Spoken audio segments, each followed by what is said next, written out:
Hello दोस्तों, आपका स्वागत है आपका अपना चैनल स्टडी विद अरविंद में। आज हम इस वीडियो में बात करेंगे रुक्मणी प्रकाशन का जो 2500 क्वेश्चंस का प्लेटफॉर्म का सेट आया हुआ है उसको देखेंगे। उसमें ये जितना भी सेट है सारा प्रीवियस ईयर का क्वेश्चंस का सेट है। इसमें से आज हम देखेंगे सेट नंबर 44 देखेंगे जो 5/2018 का शिफ्ट 3 का पूछा गया क्वेश्चंस का। इसमें जितना भी क्वेश्चंस 2500 क्वेश्चंस प्रीवियस ईयर का है 2018 का, और ये बार बार क्वेश्चंस रिपीट किया था। आप जरूर इस वीडियो को शुरू से अंत तक देखिए।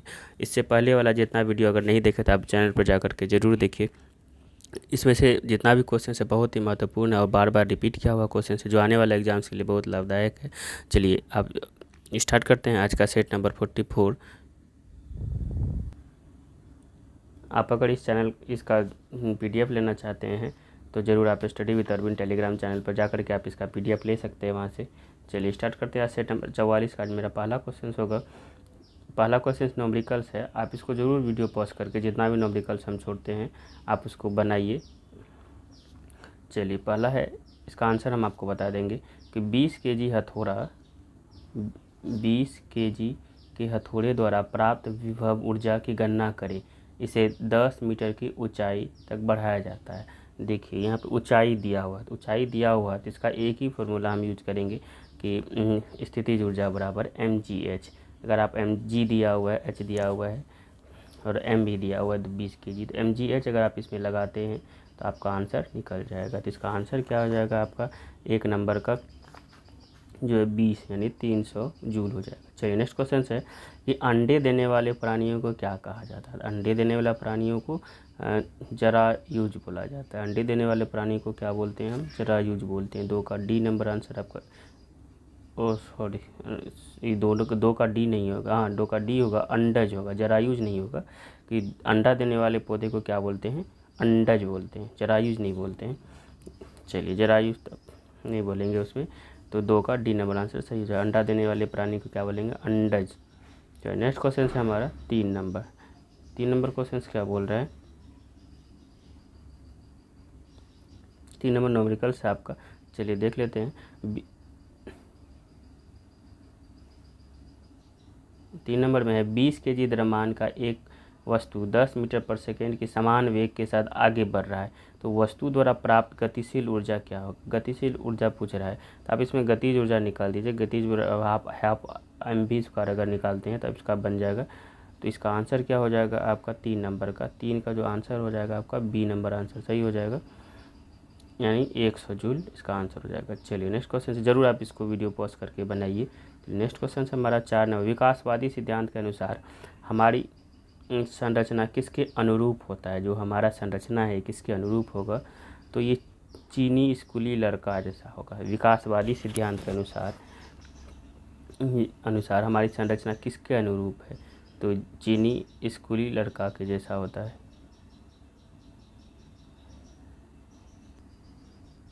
तो विकासवादी सिद्धांत जो दिया था ये डार्विन के द्वारा दिया गया था। आप याद रखिए 4 का सी नंबर। नेक्स्ट क्वेश्चन हमारा 5 नंबर है, डैश उत्तक ग्रंथियाँ का निर्माण करती है। तो कौन सा उत्तक है? तो वाहिका उत्तक जो होता है वो ग्रंथियाँ का निर्माण करती है। 5 का बी नंबर आंसर सही हो जाएगा। कौन सी उत्तक जो ग्रंथियाँ निर्माण करती है? तो वाहिका उत्तक। नेक्स्ट है 6 नंबर निम्नलिखित में से कौन सा कार्बन का एक अपरूप नहीं है? तो कार्बन का जो देखिए अपरूप कौन नहीं है? तो आप कोयला, ये NTPC में इस बार फिर पूछा गया है CBT 2 का एग्जाम में, तो इसको ध्यान में रखिए। इनमें से कौन सा कार्बन का एक अपरूप नहीं है? तो फुलेरिन है और ग्रेफाइट, डायमंड है, हीरा है, यानी कि कोयला नहीं है कार्बन का अपरूप। 6 का डी नंबर आंसर सही हो जाएगा। नेक्स्ट क्वेश्चन 7 नंबर है, धात्विक विद्युत की अच्छी सुचालक होती है क्योंकि उनमें बहुत सारे ढीले आबंध डैश होते हैं। तो क्या होते हैं इसमें से? तो इलेक्ट्रॉन होते हैं। ये ढीले आबंध इलेक्ट्रॉन होते हैं, इसलिए धात्विक विद्युत का सुचालक होती है, चमकदार होती है। चलिए नेक्स्ट क्वेश्चन है, अधात्विक विद्युत का कुचालक होती है। नेक्स्ट क्वेश्चन है कि धात्विक विद्युत का सुचालक होती है। 7 हो गया। चलिए देखिए नेक्स्ट है 8 नंबर कि पृथ्वी पर किसी वस्तु का वजन अगर 200 न्यूटन, इसका द्रव्यमान kg क्या हो जाएगा? तो इसका न्यूमेरिकल्स बनाएंगे हम, तो क्या हो जाएगा 8 का ए नंबर आपका 20 kg हो जाएगा, क्योंकि जी दिया हुआ है, W बराबर mg होता है। आप इसको ज़रूर ध्यान में रखिए। चलिए नेक्स्ट हो जाएगा हमारा 20 kg। इस तरह का छोटा छोटा न्यूमेरिकल्स आप वीडियो पॉज करके बना सकते हैं। नेक्स्ट क्वेश्चन है हमारा 9 नंबर क्वेश्चन क्या बोल रहा है कि डैश एक सतही परिघटना है। तो सतही परिघटना यहाँ पर क्या हो जाएगा, वाष्पीकरण जो होता है एक सतही परिघटना होता है। सतही परिघटना कौन होता है, वाष्पीकरण। नेक्स्ट क्वेश्चन है हमारा 10 नंबर क्वेश्चन है, वह तापमान क्या कहलाता है जब एक ठोस वस्तु वायुमंडलीय दबाव पर पिघल कर द्रव बन जाता है। तो क्या कहलाएगा वो, ये कहलाएगा गलनांक कहलाएगा, क्योंकि वो गल जाता है। ठोस वस्तु वायुमंडलीय दबाव के कारण पिघल कर द्रव बन रहा है, तो द्रव बन रहा है तो द्रव गलनांक हो जाएगा, ठोस गल रहा है। चलिए नेक्स्ट क्वेश्चन है 10 का हमारा ए नंबर आंसर सही हो जाएगा। चलिए नेक्स्ट चाहते हैं 11 नंबर क्वेश्चन क्या बोल रहा है, डैश ऑक्सीजन की मदद से होता है और ग्लूकोज के CO2 और H2O पूर्ण विघटन के लिए जिम्मेदार होता है। तो कौन होता है इसका विघटन के लिए जिम्मेदार, तो अनॉक्सी श्वसन होता है। अनॉक्सी श्वसन में ऑक्सीजन अनुपस्थित रहता है, ये ध्यान में रखिए। तो ऑक्सीजन की मदद से होता है और ग्लूकोज के CO2 और H2O का पूर्ण विघटन के लिए जिम्मेदार कौन है, तो अनॉक्सी श्वसन। नेक्स्ट हो जाएगा 12 नंबर, सीव ट्यूब और सह कोशिकाएँ मुख्य रूप से डैश की संरचना के लिए उत्तरदायी है। सीव ट्यूब और सह कोशिकाएँ डैश के मुख्य रूप से संरचना के लिए उत्तरदायी है। तो किसके लिए है ये, तो ये हो जाएगा पौधे में भोजन के लिए। तो 12 का सी नंबर आपका सही हो जाएगा। सीव ट्यूब और सह कोशिकाएँ मुख्य रूप से डैश की संरचना के लिए उत्तरदायी है, तो पौधे में भोजन के लिए होता है। नेक्स्ट क्वेश्चन है हमारा 13 नंबर, जब लिटमस विलयन ना तो अम्लीय है और ना ही क्षारीय होता है तब इसका रंग कैसा होता है। जब लिटमस ना तो अम्लीय रहेगा ना ही क्षारीय रहेगा तो इसका रंग हो जाएगा बैगनी कलर का हो जाएगा। आप ध्यान में रखिए, जब लिटमस ना अम्लीय ना क्षारीय माध्यम में होगा तो वो बैगनी कलर का दिखेगा। चलिए नेक्स्ट क्वेश्चन है हमारा 14 नंबर कि डैश धातु ठंडे जल के साथ तीव्रता से अभिक्रिया करता है। तो ठंडे जल के साथ कौन करता है, यहाँ पर आपका 14 का ए नंबर हो जाएगा, यानी सोडियम करता है। ठंडे जल के साथ कौन करता है, तो सोडियम। और एल्युमिनियम का प्रकृति है कि ना तो ये ठंडा के साथ करता है ना ही गर्म के साथ करता है एल्युमिनियम, क्योंकि एल्युमिनियम उभयधर्मी होता है, आप ध्यान में रखिए। तो ठंडा जल के साथ कौन करेगा, सोडियम। नेक्स्ट क्वेश्चन हमारा हाइपरमेट्रोपिया से पीड़ित लोग डैश लेंस का उपयोग करता है। तो हाइपरमेट्रोपिया सबसे पहले होता क्या है, ये दीर्घ दृष्टि दोष, दूर दृष्टि दोष को हाइपरमेट्रोपिया बोलते हैं और निकट वाला को मायोपिया बोलते हैं। चलिए नेक्स्ट क्वेश्चन इसका हो जाएगा आंसर 15 नंबर का। 15 का आंसर क्या हो जाएगा आपका, उत्तल हो जाएगा। हाइपरमेट्रोपिया यानी दूर दृष्टि के लिए उत्तल लेंस का प्रयोग करते हैं। नेक्स्ट 16 नंबर, उत्क्षेप बल और भार कार्य करता है। उत्क्षेप बल और भार जो है आपका किधर काम करता है, तो विपरीत दिशाओं में करता है। उत्क्षेप बल जो उत्प्लावन बल होता है वो नीचे की ओर काम करता है, ध्यान में रखिए आप। चलिए नेक्स्ट क्वेश्चन है हमारा 17 नंबर, डैश बुझे हुए चूने का रासायनिक नाम है। बुझा हुआ चूना का रासायनिक नाम कैल्शियम हाइड्रोक्साइड होता है, इसी को बोलते हैं हम स्लैग्ड लाइम भी, इसी को बोलते हैं स्लैग्ड लाइम।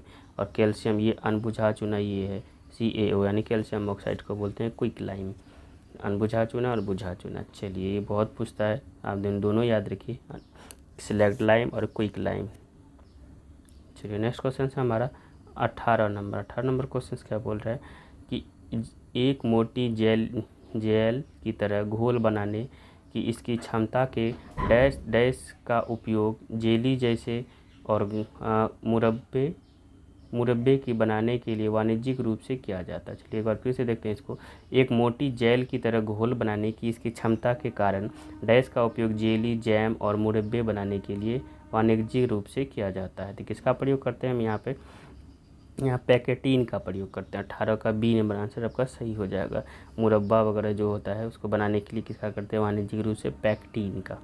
18 का बी नंबर आंसर सही है। चलिए नेक्स्ट है हमारा 19 नंबर, इलेक्ट्रिसिटी का ये न्यूमेरिकल से आप जरूर वीडियो पॉज करके बनाइए। क्वेश्चन से 10 वोल्ट के विभवांतर 2 बिंदुओं पर 5 कूलम चार्ज हस्तांतरित किया जाता है तो क्या गया, कार्य क्या हो जाएगा आपका, तो कार्य हो जाएगा आपका 50 जूल हो जाएगा। देखिए सबका यहाँ पे आपका यूनिट से भी पहचान सकते हैं, कार्य का मात्रक जूल होता है, तो एक ही में है सी नंबर पे। चलिए नेक्स्ट है 20 नंबर, किसी भी माध्यम में जैसे ही हम डैश बढ़ाते हैं तो ध्वनि की गति बढ़ जाता है। तो क्या बढ़ाने पर ध्वनि की गति बढ़ता है, तो आपको पता होगा टेम्परेचर अगर बढ़ाएंगे तो ध्वनि की गति बढ़ेगा।